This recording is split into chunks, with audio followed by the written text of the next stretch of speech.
warahmatullahi wabarakatuh. Terima kasih atas kesempatan yang diberikan. Sebelumnya, perkenalkan saya Amirah Putri Nur Abdullah sebagai perwakilan dari Indonesia. Di sini kita akan membahas sedikit terkait topik global warming atau climate change yang saat ini banyak diperbincangkan. Global warming atau pemanasan global adalah peningkatan suhu rata-rata di atmosfer, bumi, dan lautan. Sedangkan climate change atau perubahan iklim adalah terjadinya perubahan iklim yang signifikan seperti suhu udara ataupun curah hujan selama kurun waktu 30 tahun atau lebih. Perubahan iklim ini sebagai proyeksi lanjutan dari adanya pemanasan global. IPCC menyimpulkan bahwa pemanasan global yang terjadi sejak pertengahan abad ke-20 hingga saat ini sebagian besar disebabkan oleh meningkatnya konsentrasi gas-gas rumah kaca akibat kegiatan manusia seperti pembakaran bahan bakar fosil dan penggundulan hutan ilegal. Karena hal tersebut, maka manusia dan lingkungan sangat merasakan dampak dari perubahan iklim. Dampaknya antara lain yaitu tidak stabilnya iklim, seperti yang kita alami saat ini di mana iklim dan cuaca di Indonesia sendiri tidak menentu. Contohnya saja, saat ini kita mengalami suhu panas yang tidak bisa diprediksi. Suhu awal yang panas berubah menjadi dingin atau bahkan terjadi hujan deras secara tiba-tiba. Dari dampak ini pula, akhir-akhir ini di Indonesia sering terjadi bencana seperti kekeringan, kebakaran hutan, banjir, dan banjir bandang yang melanda di beberapa wilayah. Yang kedua yaitu peningkatan permukaan air laut. Seperti yang kita ketahui, apabila terjadi peningkatan suhu di muka bumi, maka akan berdampak pada mencairnya es di kutub. Karena itulah memungkinkan terjadi kenaikan pada permukaan air laut dan akan beresiko pada daratan, khususnya pada negara-negara kepulauan seperti Indonesia. Bahkan Presiden Amerika Serikat Joe Biden dalam pidatonya mengatakan bahwa ibu kota Indonesia yaitu Jakarta diprediksi akan tenggelam 10 tahun mendatang akibat naiknya permukaan air laut. Dampak lain yaitu gangguan ekologis, rusaknya infrastruktur, maupun dampak lainnya baik dalam bidang ekonomi, ekologi, kesehatan, hingga politik dan sosial. Perubahan iklim telah merubah menjadi darurat global yang beresiko mengancam banyak jiwa dalam 3 dekade terakhir. Beberapa penelitian memprediksikan kenaikan suhu global akan naik 2,7 derajat Celcius pada abad ini. Kenaikan suhu tersebut akan menyebabkan kerusakan yang sangat masif di muka bumi dan mengakibatkan banyak terjadi bencana alam. Sekjen PBB, Antonio Guterres, menyebutkan ini sebagai bencana iklim yang sudah dirasakan hingga tingkat yang mematikan di bagian yang paling rentan di dunia. Banyak orang, bahkan jutaan orang di dunia sudah menjadi korban bencana yang disebabkan oleh perubahan iklim.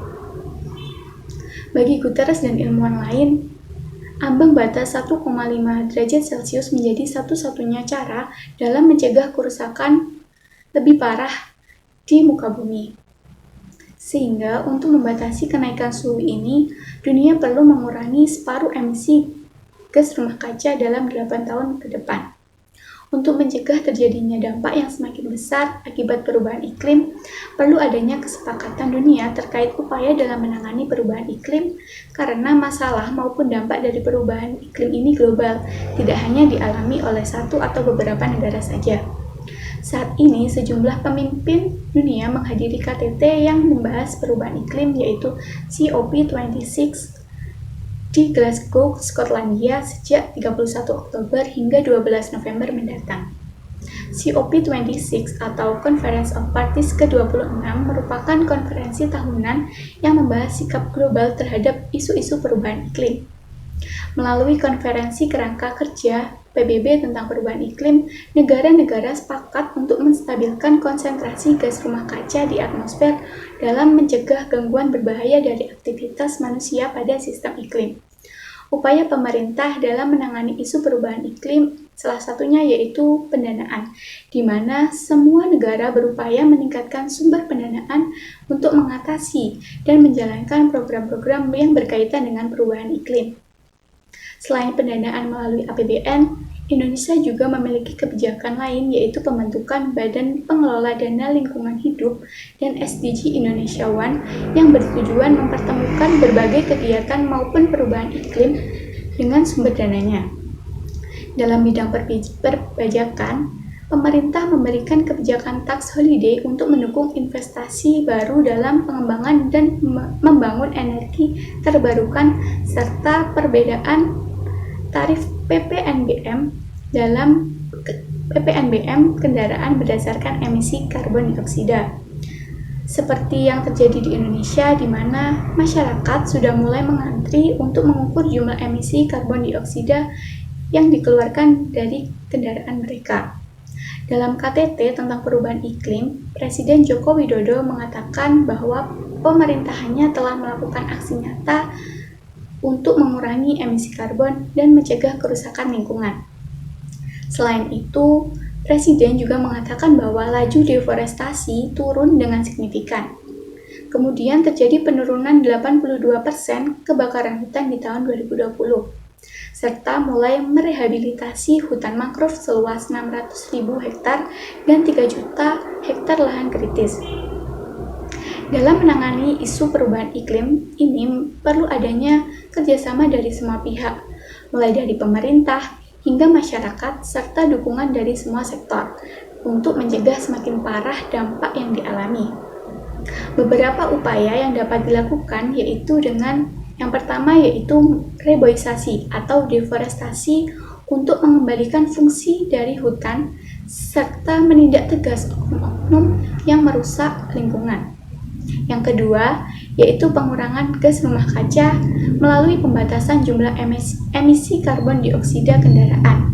Yang ketiga, yaitu mengurangi penggunaan bahan bakar fosil yang dapat diganti dengan bahan yang ramah lingkungan seperti energi surya maupun air.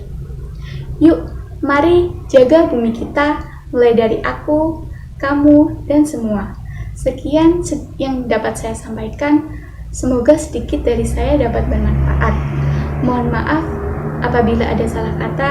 Terima kasih. Wassalamualaikum warahmatullahi wabarakatuh.